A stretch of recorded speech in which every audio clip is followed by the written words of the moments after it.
எல்லோருக்கும் வணக்கம். நம் வாழ்க்கை நம் கையில் என்பதை நாம் அறிந்திருந்தாலும், கணிதம் மூலம் அதை அறிய வாழ்க்கை 360 டிகிரீஸ் அப்படிங்கிற இந்த பதிவு உங்களுக்காக.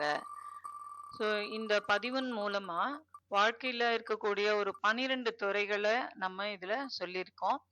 ஸோ அதுல நம்மளோட நம்மளுடைய நிலைப்பாடு என்ன அப்படிங்கிறத எந்த மாதிரி கால்குலேட் பண்ணலாம் அப்படிங்கிறதும், அந்த சுய மதிப்பீடு எப்படி கால்குலேட் பண்றது? அதுலேருந்து நமக்கு என்ன தெரிய வரும்? அப்படிங்கிறதையும் இந்த காணொளியில நம்ம காண்போம். ஸோ வாழ்வின் 12 முக்கிய துறைகளை அறிந்து, உங்களை நீங்களே மதிப்பிட்டு, வளர்ச்சியையும் அளவிட்டு, சமநிலையான வாழ்க்கையை உருவாக்க முடியும் அப்படிங்கிறத இந்த காணொளியின் இறுதியில நீங்கள் அறிவீர்கள் என்று நம்புகிறேன். இப்ப இந்த 12 துறைகள் அப்படின்னு நம்ம முக்கியமான துறைகள் அப்படின்னு நம்ம எத சொல்றோம் அப்படின்னா, ஆரோக்கியம், தோற்றம், நண்பர்கள், அன்பும் உறவுகளும், குடும்பம், சுய வளர்ச்சி, தொழில், நிதி வாழ்க்கை, ஆன்மீகம், பொழுதுபோக்கு, சுற்றுச்சூழல், சமூகம். ஸோ இதுல முதல்ல நம்ம ஒவ்வொன்னுத்துலயும் நம்ம இந்த மாதிரி ஒரு டேப்லர் காலம் நம்ம கொடுக்க போறோம். இந்த ஆரோக்கியம் அப்படின்னு நம்ம எடுத்துட்டோம்னா, எதையெல்லாம் நம்ம மதிப்பீட்டு அம்சமா மென்ஷன் பண்றோம் அப்படின்னா, உடல் நலம், மனநலம், உடற்பயிற்சி, உறக்கம், சத்தான உணவு, தனிப்பட்ட சுகாதாரம். ஸோ இதெல்லாம் நமக்கு குறைஞ்சபட்சம் நமக்கு தேவையா இருக்கு. ஸோ நம்ம ஆரோக்கியமா இருக்கணும்னா இதெல்லாம் நமக்கு தேவையா இருக்கு. இப்போ நம்மள நாமளே சுய மதிப்பீடு செய்யறதுக்காக இந்த மதிப்பெண்கள் 1ல இருந்து 3 வரைக்கும் நம்ம இங்க மென்ஷன் பண்ணியிருக்கோம். இப்போ என் உடல் நலம் ரொம்ப நல்லா இருக்கு அப்படின்னாக்க, ரைட் நான் என்ன பண்ணுவேன், 3 மார்க் நான் கொடுக்க முடியும். ஸோ அதனால நான் என்ன பண்றேன், இந்த இடத்துல ஒரு டிக் மார்க். இப்ப மனநலம் அப்படின்னு பார்த்தா அதுவும் எனக்கு தெளிவா இருக்கு அப்படின்னும்பொழுது இது. உடற்பயிற்சி சில நாள் செய்யறேன், சில நாள் செய்யறதில்ல அப்படின்னு இருக்கலாம். சில பேர் செய்யாமலே கூட இருக்கலாம். சில நாள் செய்யறேன், சில நாள் செய்யல அப்படின்னா நம்ம இந்த மாதிரி.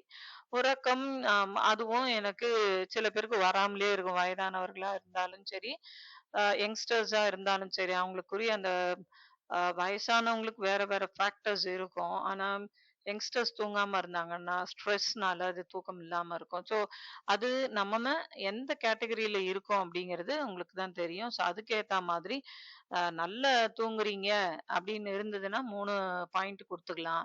அப்படி இல்லன்னா, கொஞ்ச நாள் தூங்குவேன், கொஞ்ச நாள் தூங்க மாட்டேன் அப்படின்னு இருந்ததுன்னா 2 மார்க்கு, 2 பாயிண்ட் அல்லது ஒ கொஞ்சம் சிரமமா தான் இருக்கு அப்படின்னாக்கா 1.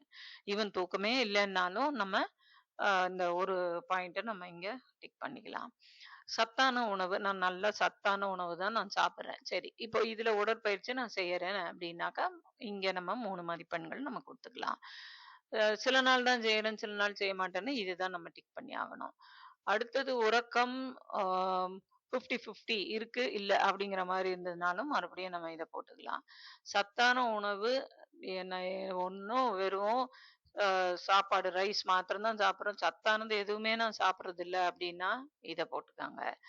அடுத்தது தனிப்பட்ட சுகாதாரம். நான் சுகாதாரமா தான் என்ன வச்சுட்டுருக்கேன் அப்படின்ற மாதிரி இருந்ததுன்னா, நல்லாவே இருக்கு அப்படின்னும்பொழுது, இது இல்ல பரவாயில்ல அப்படிங்கிற மாதிரி இருந்ததுன்னா, இத டிக் பண்ணிக்கலாம். இப்ப நம்ம இது எல்லாத்தையும் ஆ கூட்டணும். அப்போ இந்த இதுல 1 டிக்கு தான் இருக்கு. அதனால 1 மார்க்கு. 3 டிக் இருக்கு. அதனால 3 × 2 6 மார்க்கு. இதுல 3 டிக் இருக்கு. ஸோ இப்ப இந்த இடத்துல நம்ம ஒரு தவறு பண்ணியிருக்கோம். மனநலம் வந்து நம்ம பேசிட்டு இதுலயே டிக் பண்ணி வச்சிருக்கோம். ஸோ அ அ இது வந்து நமக்கு வராது. இப்போ இந்த ஒரு ரோல வந்து பார்த்தீங்கன்னா, 1த்துல தான் டிக் அடிச்சிருக்கணும். ஆம், நம்ம வந்து 2த்துல பண்ணக்கூடாது. ஸோ அப்டின்னா இது மனநலம் நல்லா இருக்கு அப்டின்னா, இந்த நம்ம டிக் பண்ணியிருக்கோம். ஸோ அப்போ இது வராது. அப்ப இந்த இடத்துல நமக்கு 4 தான் வரும்.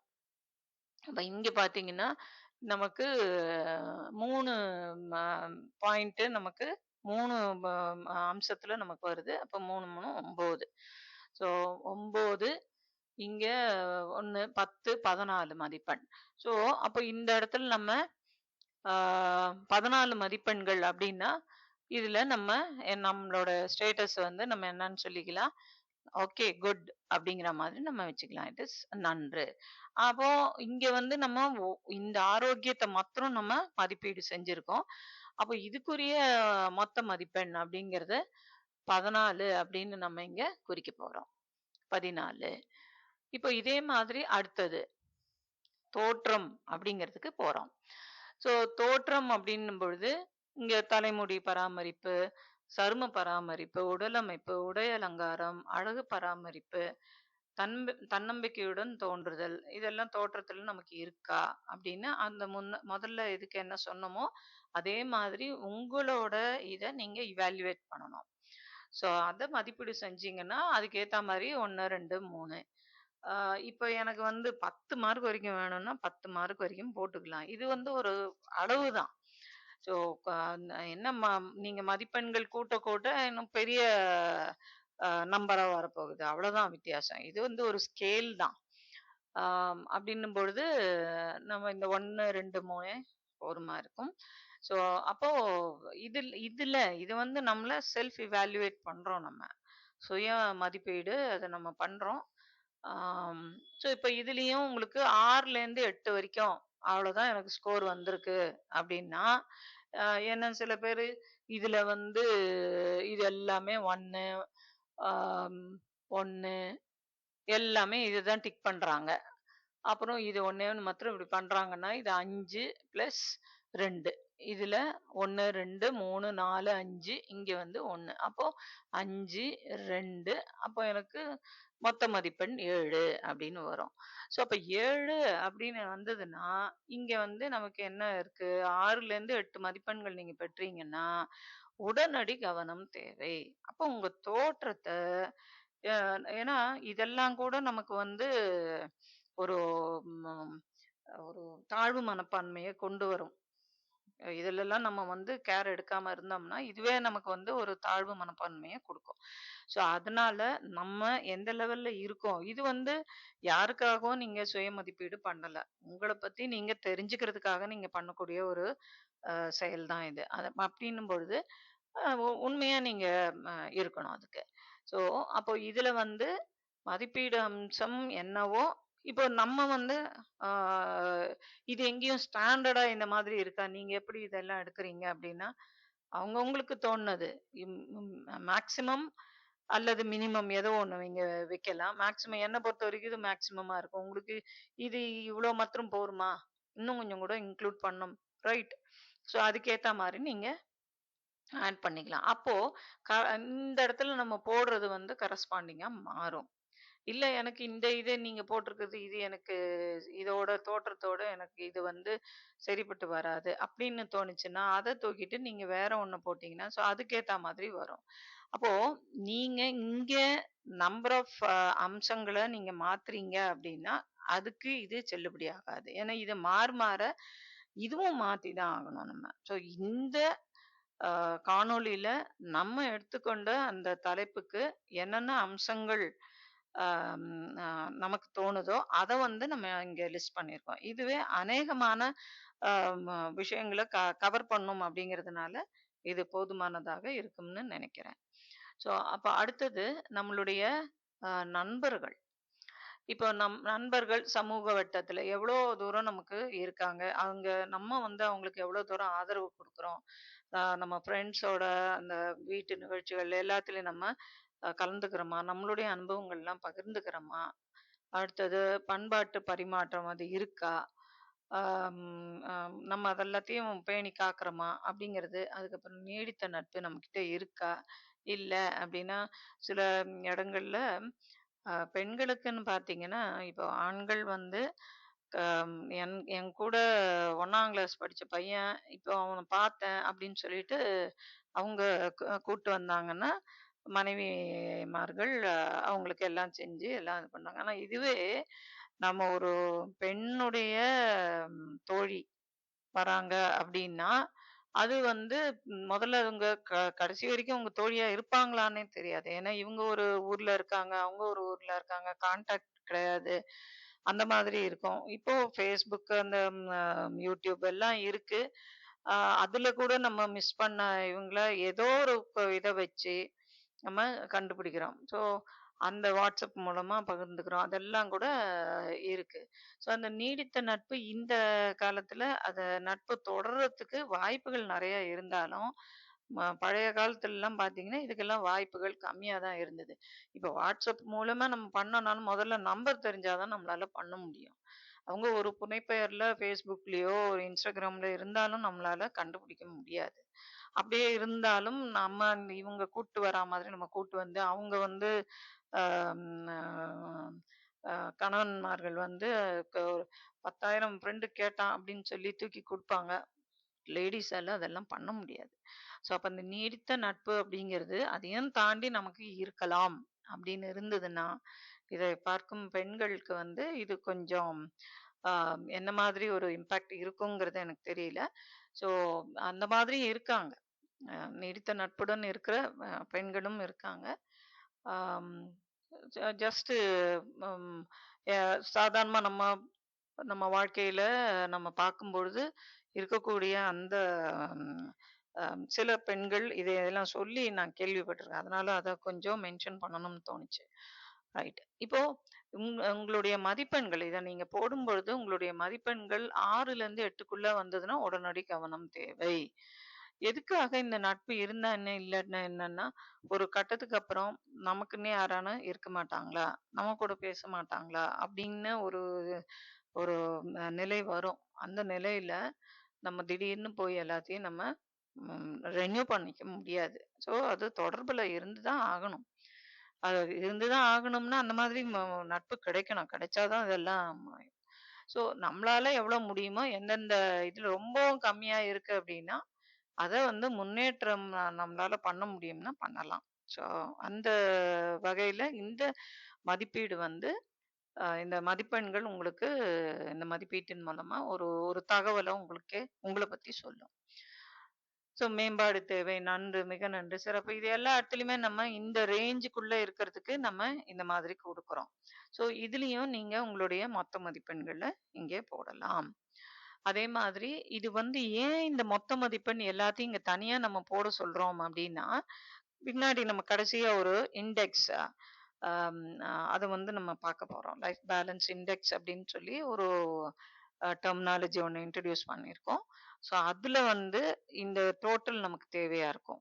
ஒவ்வொன்னுத்தினுடைய கூட்டுத்தொகையும் போட்டு தான் அங்க ஏன்னா மொத்தம் 216க்கு நம்ம அத கால்குலேட் பண்ணுவோம். அதுக்காக இந்த இந்த மதிப்பெண். இது மட்டும் வச்சே உங்கள மதிப்பீடு செய்ய முடியும்.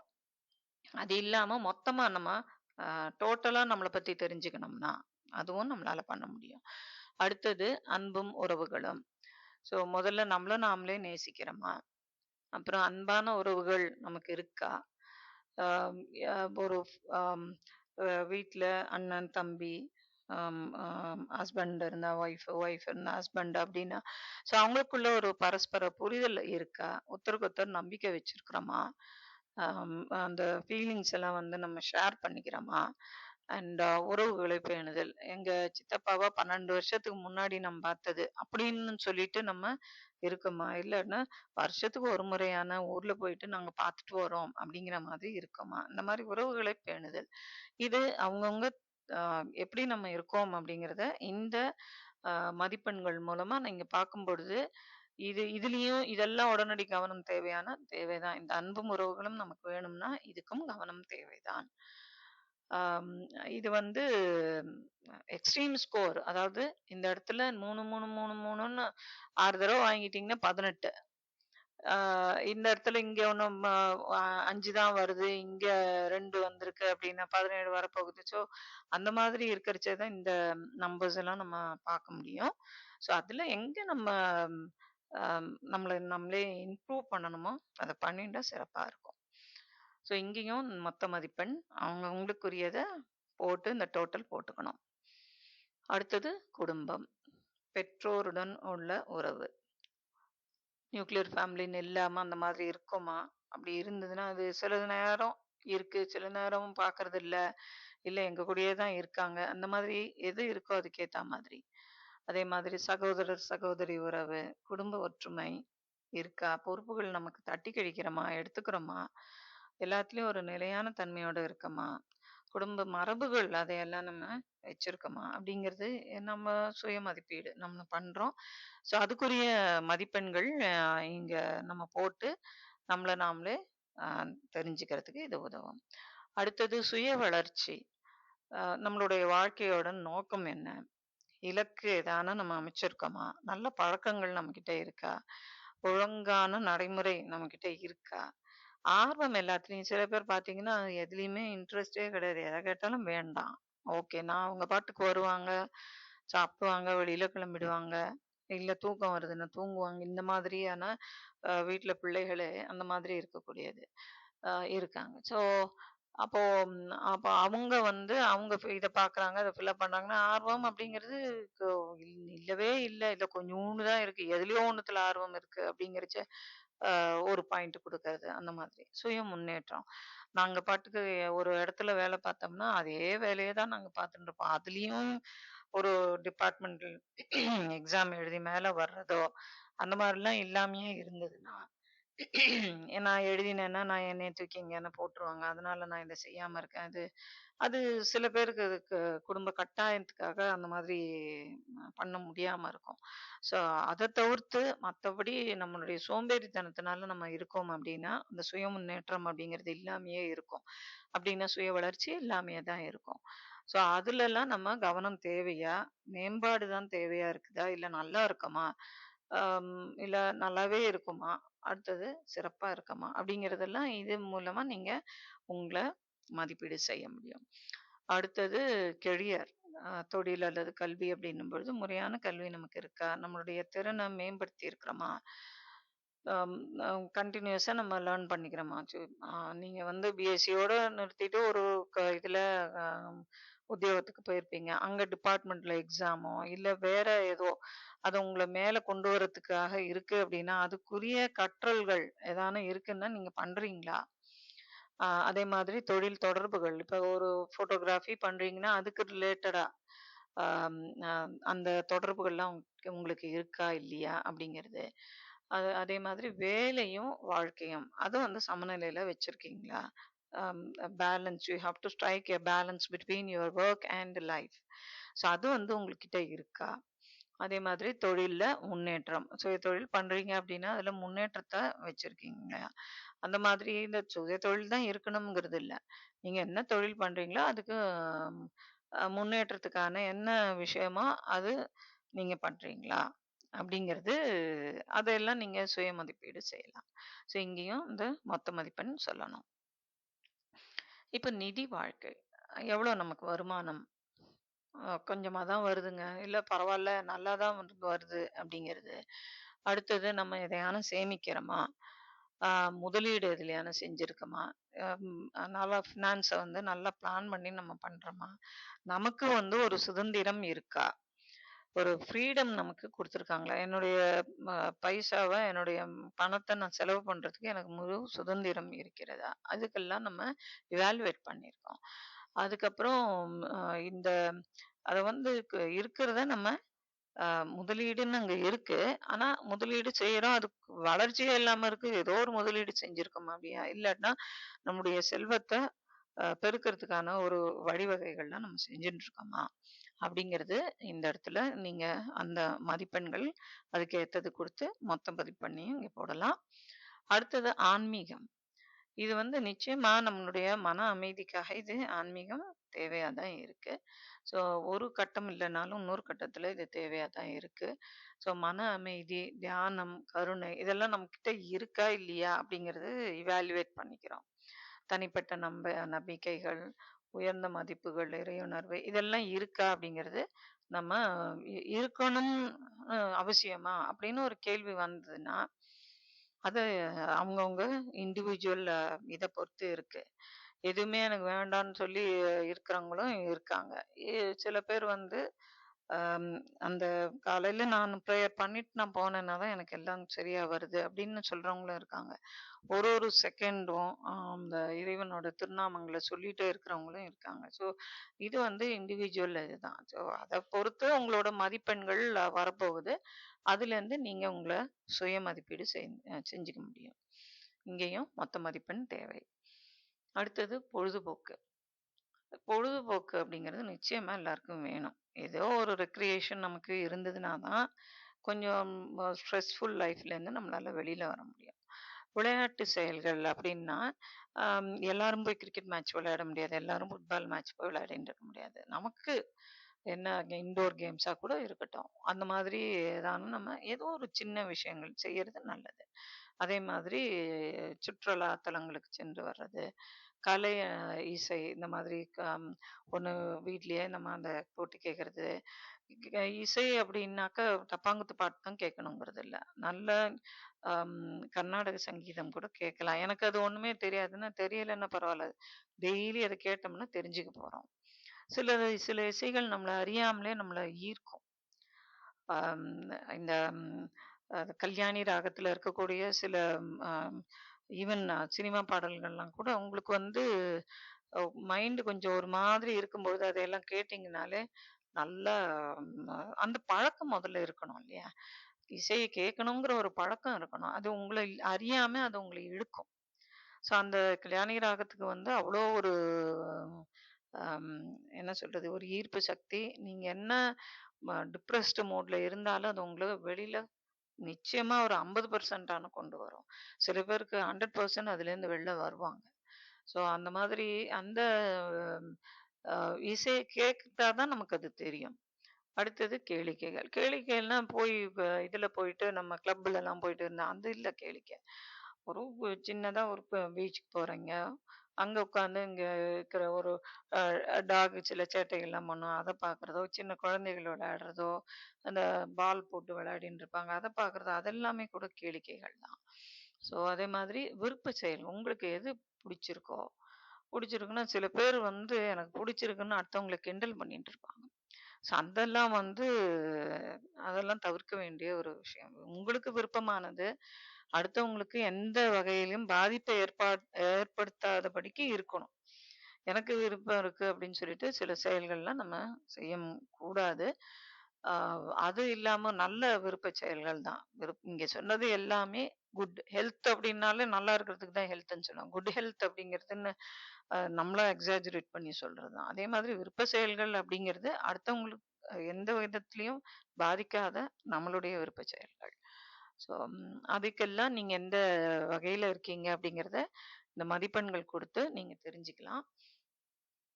அடுத்தது இங்கேயும் மொத்த மதிப்பெண் தேவை. அடுத்தது சுற்றுச்சூழல். நம்ம வந்து இயற்கையோட இணைஞ்சு இருக்கோமா? ஆ அதே மாதிரி சுற்றுச்சூழல நம்மளால முடிந்த வரைக்கும் எதான பாதுகாப்பு நம்ம செய்யறோமா? சுத்தமான வசிப்பிடமா நம்மள சுத்தி வசிப்பிடம் வந்து அ இந்த நானா குப்பைய போட்டேன், அவங்க தானே போட்டாங்க அப்டின்னா, கலந்து பேசி எல்லாத்துக்கும் ஒரு முடிவு கொண்டு வர முடியும். ஸோ அதெல்லாம் பண்ணணும். அதே மாதிரி உயிரினங்களை பேணுதல். எல்லாத்தையும் வாசல்ல ஒரு பூனையோ, நாயோ, ஏதோ மாடோ வந்ததுன்னா, அது கல்ல கொண்டு அடிக்கிறதோ, இல்ல தடி வச்சு அடிக்கிறதோ, இது வந்து பெரியவர்களே கூட சில இடங்கள்ல நான் பார்த்துருக்கேன். அவங்க வந்து சின்ன பசங்களுக்கு இந்த மாரி கல்ல கொண்டு அடி அப்படின்னு சொல்லி தராங்க. ஸோ அது இல்லாம அது கொஞ்சம் ஒரு அக்ரெசிவா அது இருக்கு அப்படின்னாக்கா, அ அந்த இடத்துல நம்ம டெய்லி போறோம் அப்படி இருக்கு அப்படிங்கிறது இருந்ததுன்னா, அதை எப்படி அவாய்ட் பண்ணலாம் அப்படிங்கிறத நம்ம பார்க்கணுமே தவிர்த்து, அந்த உயிரினங்கள வந்து துன்புறுத்துறது சரியான செயலே இல்ல. ஸோ அதுல நீங்க என்ன லெவல்ல இருக்கீங்கன்றத நீங்க பாருங்க. அதே மாதிரி இயற்கை நேசம். அந்த வந்து நேச்சர வந்து ரொம்ப ரசிச்சு ஒரு சின்ன செடி வச்சீங்கன்னா கூட அது கூட பேசுங்க. அது மாதிரிலாம் நீங்க பண்றீங்களா? அப்படிங்கிறத நீங்க பாருங்க. அதே மாரி பொது சுகாதாரம். கண்ட இடத்துல எச்சல் துப்புறது. இது வந்து நம்ம ஊர்ல எந்த இடத்துல போனாலும் அத பார்க்கக்கூடிய ஒரு சகிக்க முடியாத ஒரு செயல் அப்படின்னாக்கா இது. எல்லா இடத்துலயும் பொது சுகாதாரம்னு பேசுறவங்க கூட இந்த விஷயத்த ஆ அவங்களே அறியாம செய்றாங்களா என்னன்னு தெரியாது. ஸோ பொது சுகாதாரம். அதே மாதிரி நீங்க ஒரு ரூபா நோட்ட எண்றீங்க, இல்லன்னா புஸ்தகத்துல பேஜஸ் எல்லாம் திருப்புறீங்களா, வாயில எச்சல தொட்டு திருப்புறது. அதுவும் அது தனி சுகாதாரம்ங்கிறது கூட கிடையாது. அதுவும் பொது சுகாதாரம் தான். நீங்க அந்த சலைவா வச்சு அத திருப்புறது உங்களோடது அடுத்தவங்களுக்கு போகாது அப்படிங்கிறது ஏதானும் உறுதி செய்ய முடியுமா? ஸோ நான் அந்த உடனே எய்ம்சி. இது வந்து நீங்க இன்னைக்கு போட்டு அத திருப்புறீங்க. 25 நாள் கழிச்சு இன்னொருத்தர் அத யூஸ் பண்றாங்க அப்படின்னும் பொழுது, மேபி அது காத்துல எல்லாம் இதாயிடுமோ என்னமோ நமக்கு தெரியாது. அது அறிவியல் பூர்வமா நமக்கு தெரியல. பட் இம்மீடியட்டா யூஸ் பண்றவங்களும் இருக்காங்களே! இல்ல அதுல ஆல்ரெடி அது என்னென்ன பாக்டீரியா எங்க இருந்ததோ என்னமோ தெரியும். உங்க பழக்கத்துல நல்ல டஸ்ட்ல இருக்கும் அந்த ஒரு லெட்ஜ். அதை எடுத்து நீங்க அதே பழக்கத்துல வச்சீங்கன்னா, உங்களுக்கே அது தனி சுகாதாரமே அது பாதிக்கப்படுமே! ஸோ அதையெல்லாம் கொஞ்சம் அவாய்ட் பண்ணலாம். ஆ ஸோ அதுல நீங்க எப்படி இருக்கீங்க அப்படிங்கிறத இங்க மதிப்பீடு செஞ்சுக்கங்க. அதே மாரி மொத்த மதிப்பெண் நமக்கு தேவை. சமூகம். இதுல வந்து தன்னார்வ சேவை, உள்ளூர் நிகழ்வுகள் இதுலெல்லாம் நம்மளுடைய பார்ட்டிசிபேஷன் எவ்வளோ தூரம் இருக்கு. பிறருக்கு உதவுதல். அது எந்த மாதிரி உதவு உதவியாக இருந்தாலும் சரி. ஒரு முடியாம ஒரு அம்மா பேக்க தூக்கிட்டு போறாங்க அப்படின்னா, நாங்க போய் டக்குன்னு அத வாங்கி அங்க வைக்கிறதோ, அ இல்ல வாசல்ல தண்ணி அப்படின்னு சொல்லி கேட்டு வரும்பொழுது அவங்களுக்கு குடுக்குறதோ, இல்ல டிராவல் பண்ணும்பொழுது தாகமா இருக்குன்னு கேட்டாங்கன்னா குடுக்குறதோ, அதெல்லாம் நம்ம பண்றோமா? அப்படிங்கிறது. அதுக்கப்புறம் சமூக பொறுப்போட நடந்துக்கிறோமா? அம் மரம் நடுறாங்க அப்படின்னு சொன்னாக்க, நம்ம போய் எதானே ஹெல்ப் பண்றோமா? அப்படிங்கிறதெல்லாம் நம்ம பார்க்கணும். அதே மாரி மனித நேயத்தோட இருக்கணும். ஆம் அதே சமூக பொறுப்புல வந்து இப்ப நான் அந்த மு முக்கியமா நான் சொல்றது அந்த பொது இடங்கள்ல எச்சல் துப்புறது. அது கொஞ்சம் கண்ட்ரோல் பண்ணாலே நம்ம ஊரு வந்து ரொம்ப ம் அ நம்ம ஊரு போல எங்கேயுமே வராது. அது வந்து அ கொஞ்சம் அந்த பொறுப்பு கொஞ்சம் எல்லாருக்கும் வந்தா நல்லாருக்கும். அதே மாரி ரத்த தானம். இது வந்து எல்லாராலயும் பண்ண முடியாது. இது வந்து ஸ்பெசிஃபிக் இது. நெறைய யங்ஸ்டர்ஸ் இப்போலாம் வந்து எதையுமே எதிர்பார்க்கறதில்ல. முன்ன காலத்துலலாம் காசு குடுப்பாங்களா? ஏதானும் குடுப்பாங்களா? அப்போ அதுக்காக ரத்த தானம் செஞ்சுட்டு இருந்தாங்க. ஆனா இப்ப இருக்கிற யங்ஸ்டர்ஸ் அந்த மாரி இல்ல. அவங்க வந்து ஒரு சமூக பொறுப்போட அத செய்றாங்க. அது வரவேற்க வேண்டிய விஷயம். ஸோ இது வந்து பெரியவங்க, நோய்வாய்ப்பட்டவங்கலாம் இந்த கேட்டகரி அவங்களுக்கு வரத்தான் வராது. ஆம்.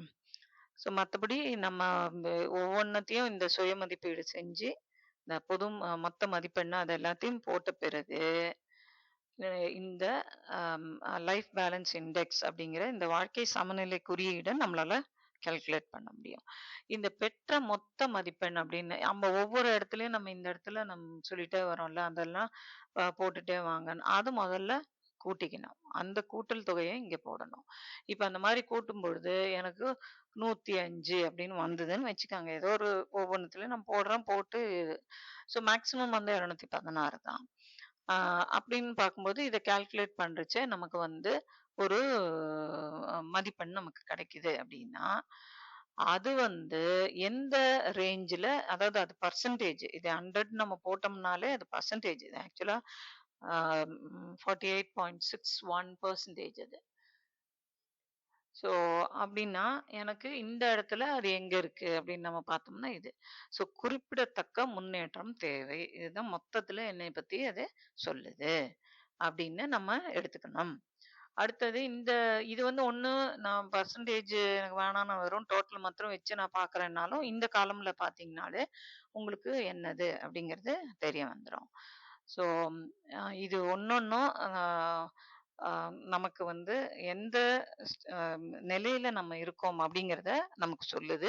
அதுலேருந்து நம்மளுடைய அ வாழ்க்கைய நம்ம சிறப்பா நம்ம வச்சுக்கிறதுக்கு நம்மளால முடிஞ்ச அ விஷயங்கள்ல நம்மள மாத்திக்க வேண்டிய தருணமா இருக்கு, மாத்திக்க வேண்டிய சூழல் இருக்கு அப்படின்னா, அத தயவு செஞ்சு மாத்திக்கங்க.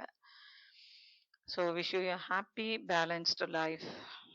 இன்னைக்கு நீங்க பேலன்ஸ்டா இருந்தீங்கன்னா, நாளைக்கு நல்லா இருக்கும். அதுவே உங்களுக்கு ஒரு சிறப்பான வாழ்க்கையையும் உங்களுக்கு கொடுக்கும். நன்றி. வணக்கம்.